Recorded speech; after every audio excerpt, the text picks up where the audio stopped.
This is the third talk, third Dharma talk, in the second gate of 10 gates of Kammasaka Zen. And the talk is known as the importance of the Sangha and the ongoing development of Zen practice.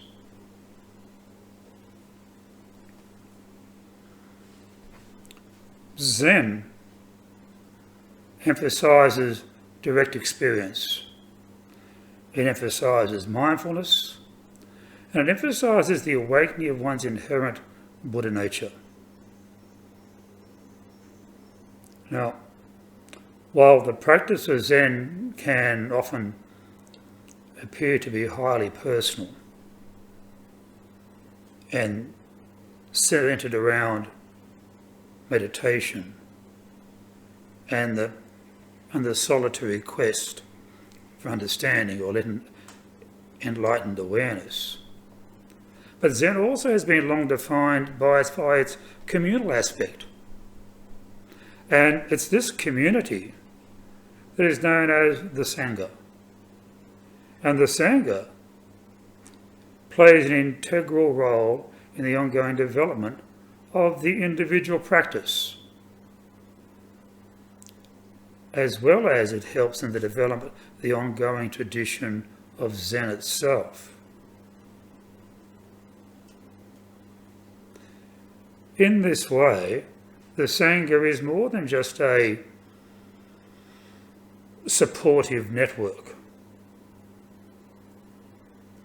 because it tends to embody the collective wisdom, the ethical foundation, and it also supplies like a spiritual ecosystem in which practitioners can grow. Now, historical origins of the Sangha in Buddhism are rooted in the early days of Buddhism. Sangha, known as one of the three jewels of Buddhism, alongside the Buddha and the Dharma. So you have the Buddha, the Dharma and the Sangha. The Sangha refers to the monastic community established by the Buddha, and then it was extended to include all those on a path to awakening. Now, the word Sangha, derived from the ancient Pali and Sanskrit languages, it simply means assembly or community.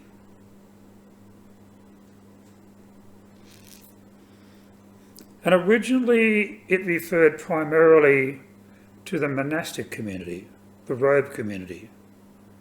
But later, especially in the traditions of Mahayana, the Mahayana tradition, which is both Tibetan Buddhism and Zen Buddhism, it also came to include lay practitioners as well. Those lay practitioners on the journey to spiritual awareness.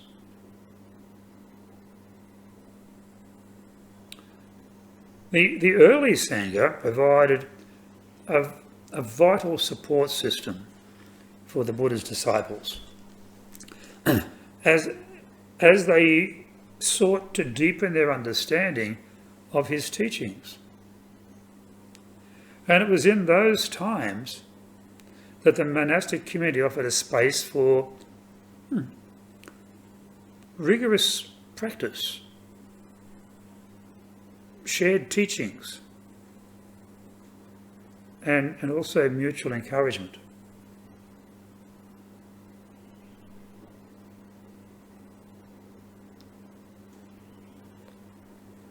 The Sangha's structure of seniority and mentorship, it allows monks and nuns to guide each other through their spiritual journeys. And this helps to ensure the continuity and the vitality of the Buddha's teachings. Now, Zen as a distinct school that developed later in China as Chan, and then later spread to Japan, Korea, Vietnam, and beyond, and then now into the Western society. It also places importance on the Sangha. But historically, Zen monasteries have always functioned as communities where practitioners can immerse themselves in Zazen. They can immerse themselves in daily rituals and ethical practices, ethical conduct. And it's these ethical conduct and this daily Zazen and these rituals that form the foundation of Zen life.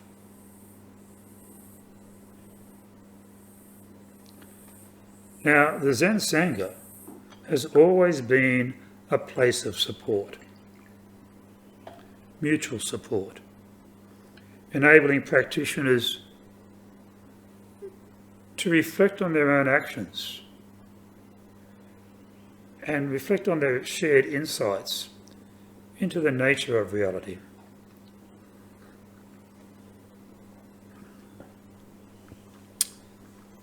And it's the role of the Sangha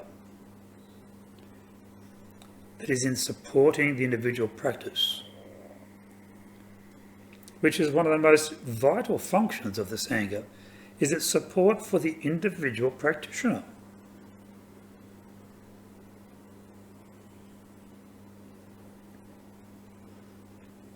Zen practice, especially in a formal setting, monastery, zendo,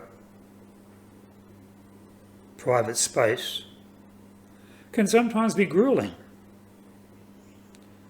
The process of facing oneself on the cushion, the process of letting go of distractions, and realising the depth of interdependence and impermanence can often challenge practitioners to confront their deepest fears and their deepest attachments.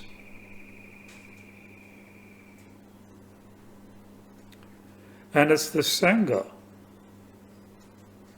that can provide a stabilising environment within which these challenges can be faced. And in the context of communal meditation, in the presence of fellow practitioners, this can act like an anchor, a fixed point.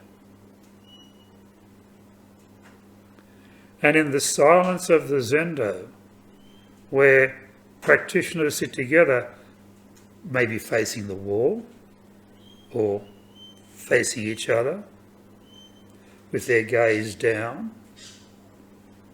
either eyes closed or almost closed. In this space, there is a palpable sense of shared purpose.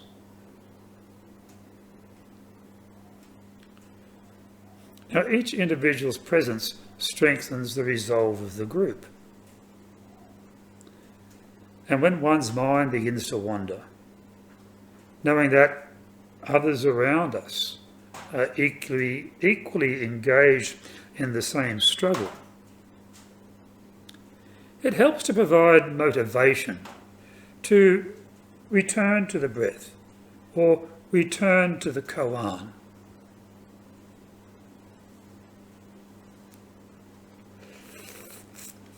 And it's the shared discipline of the Sangha that can foster a sense of accountability that is, which may be harder to cultivate in our solitary practice.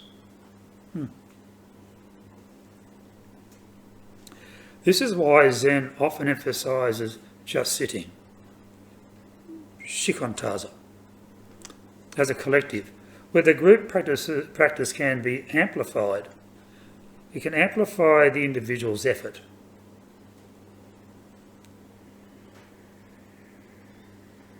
Moreover, the Sangha provides an external source of wisdom. As experienced teachers or senior practitioners are in a position to offer guidance on the subtleties of the practice.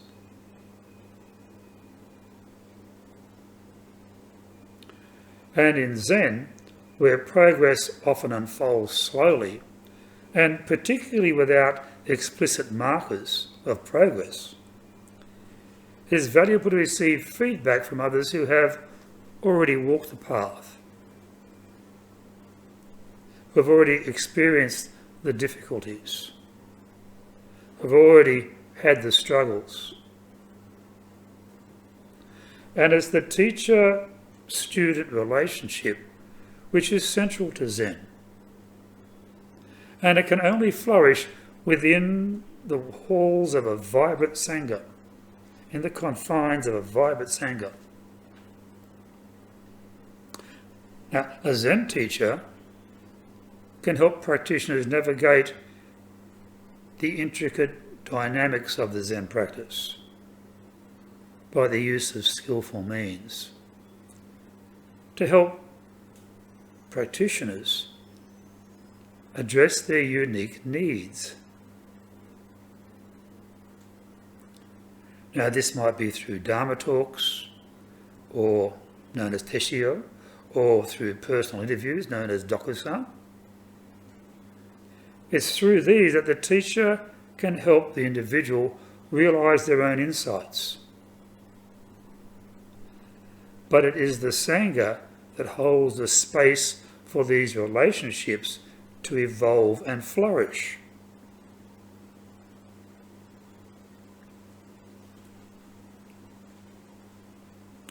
It's also in the Sangha where the cultivation of ethical conduct and compassion can be provided. And they can be provided by providing a container for individual meditation, an area, a space, be it physical or spiritual. The Sangha also plays a crucial role in cultivating ethical conduct, which is central to Zen, and for that matter, all forms of Buddhism, all traditions of Buddhism. And it was in the early Buddhist texts, the Vinaya, the rules of monastic discipline, that are central to maintaining harmony within the monastic community. No. Zen will often place less emphasis on formal rules. It still upholds the 16 Bodhisattva precepts as our core ethical guidelines. And it's these precepts that encourage practitioners to live in harmony with others, to refrain from harm, and to cultivate qualities like generosity, patience, kindness, metta.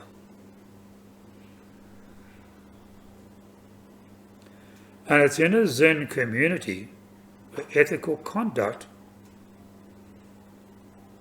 is not practiced in isolation, but in relations or in relationship to others.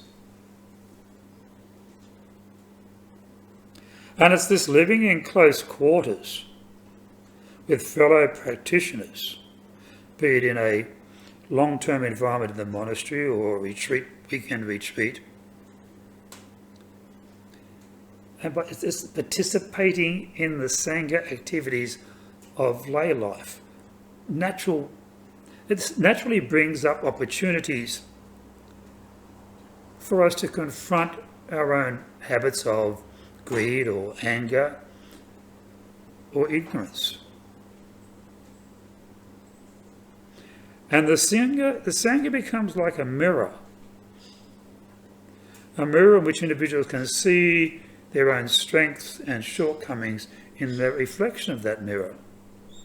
They can see it more clearly than being on their own.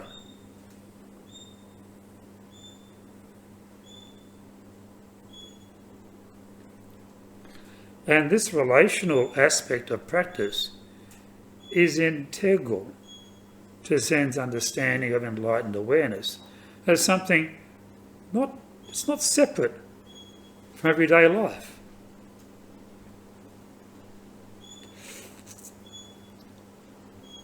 Now, compassion, a cornerstone of the Bodhisattva path in the Mahayana Buddhist tradition, it is actualized in the Sangha. Through interactions with others, the practitioners can learn to move beyond the self-centered concerns and become more attuned to the sufferings of those around them.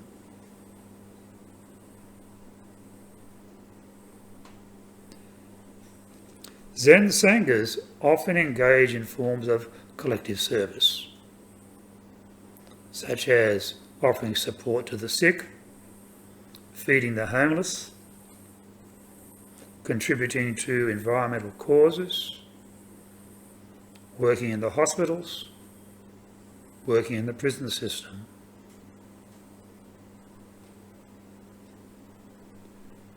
And it's these activities that can reflect the understanding that Zen practice does not end on the cushion, but it expands and extends into the world. So the Sangha is both a training ground for compassion and the field where compassionate action is most immediately realised.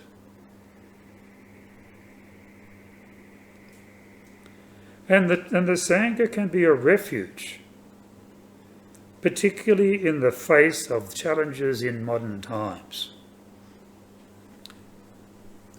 So the Sangha can serve as a refuge from the distractions and the pressures of contemporary life. And in a world that is increasingly fast-paced, increasingly competitive, and also becoming more increasingly individualistic, it's here that the Sangha can offer a rare space for slowing down, a space for reflection, a space for reconnecting with deeper values.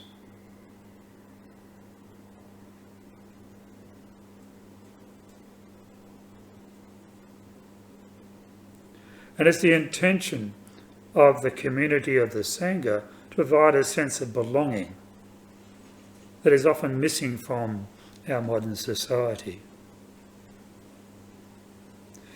For many practitioners, joining a Zen Sangha can seem like a bit of a radical act of stepping outside the normal currents of daily life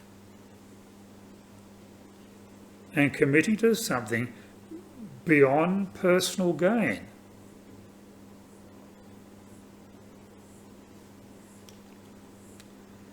In the communal practice of Zen,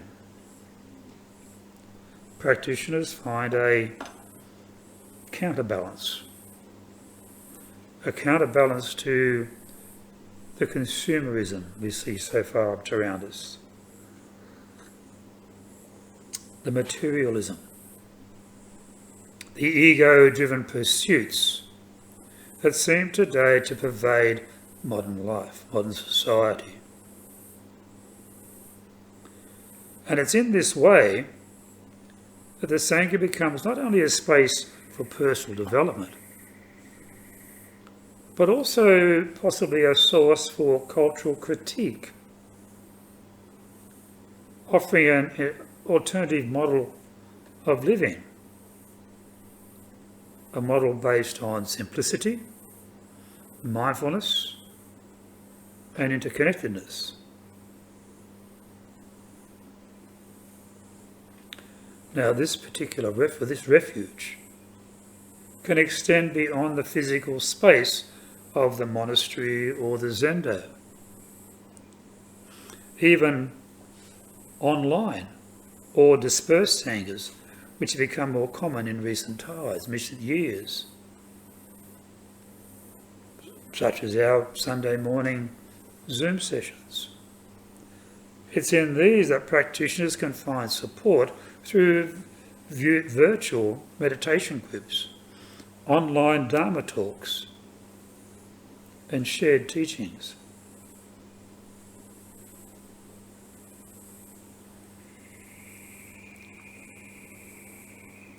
The Sangha, in its essence, transcends geographical boundaries. And this allows practitioners from all walks of life to connect with larger community of like-minded individuals who are dedicated to the Dharma.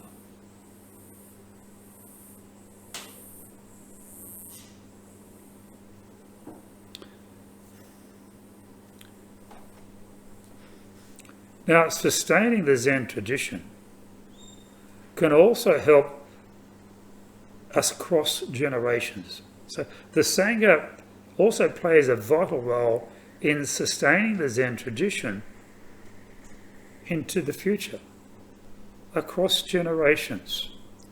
While individual practitioners, we come and we go, but the collective Sangha ensures the continuity of the Zen teachings.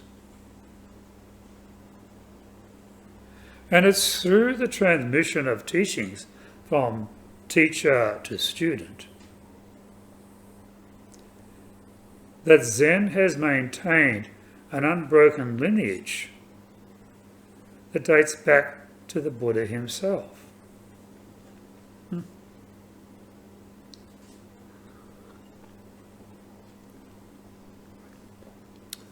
And it's this transmission process, both formal and informal, that can happen within the context of the Sangha.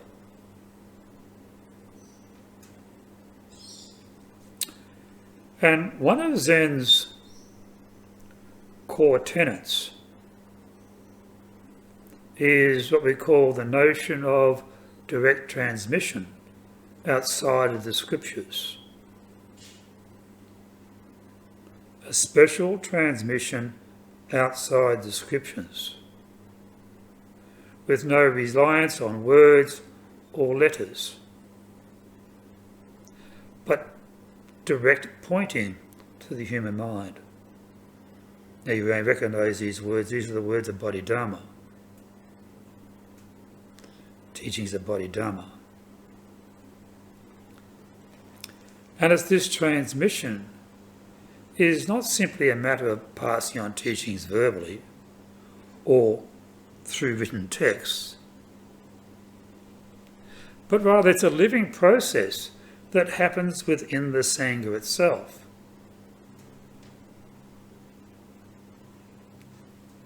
Now, Zen teachers embody the wisdom of the tradition, and it's their presence within the Sangha that can create the conditions for that wisdom to be absorbed and carried forward. And carried forward by the future generations. So, furthermore, the Sangha's communal structure ensures that the practice remains grounded in real life, avoiding the potential for Zen to become overly intellectual or to become disconnected from the world at large.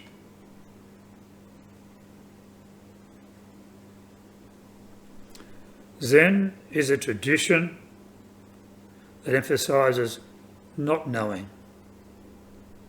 It emphasises spontaneity and emphasises the presence, being in the presence of the moment.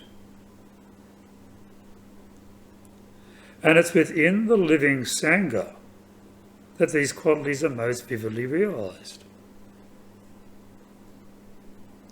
And it's through the rhythm of daily life, work practice, samu, communal meals, and shared meditation that the Sangha becomes a living expression of Zen principles.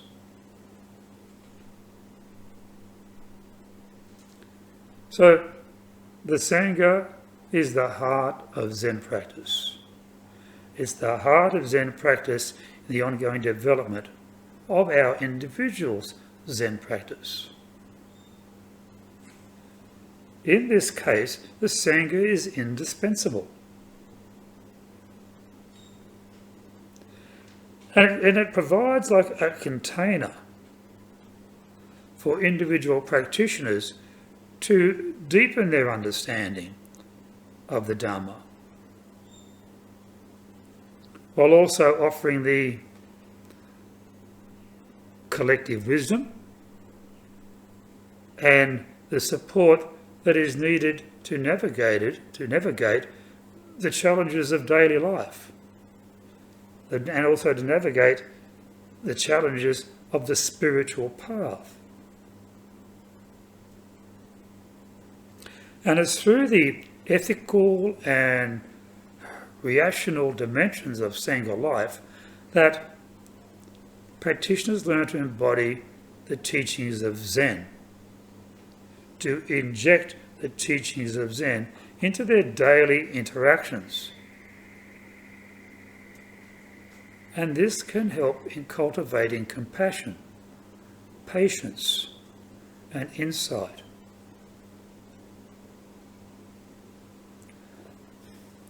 So, moreover, the Sangha ensures the continuity of the Zen tradition, sustaining its teachings across the generations and enabling the transmission of wisdom from teacher to student.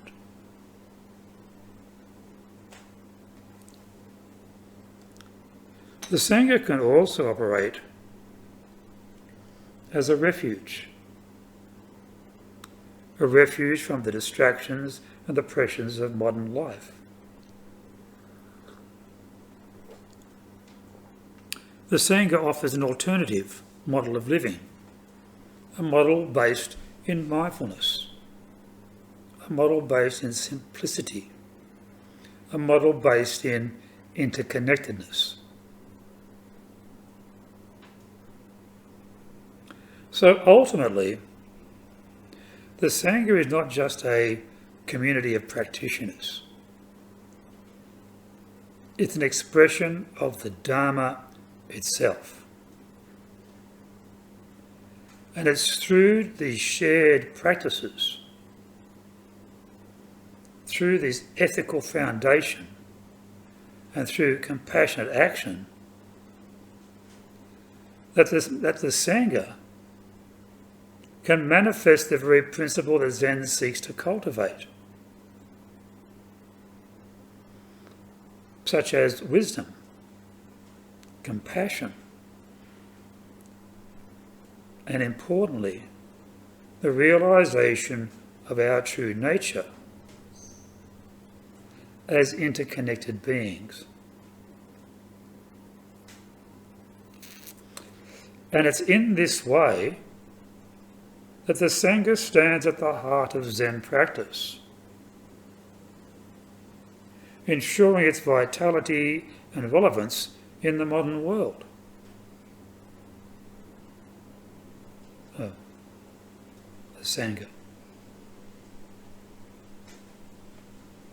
Thank you for listening.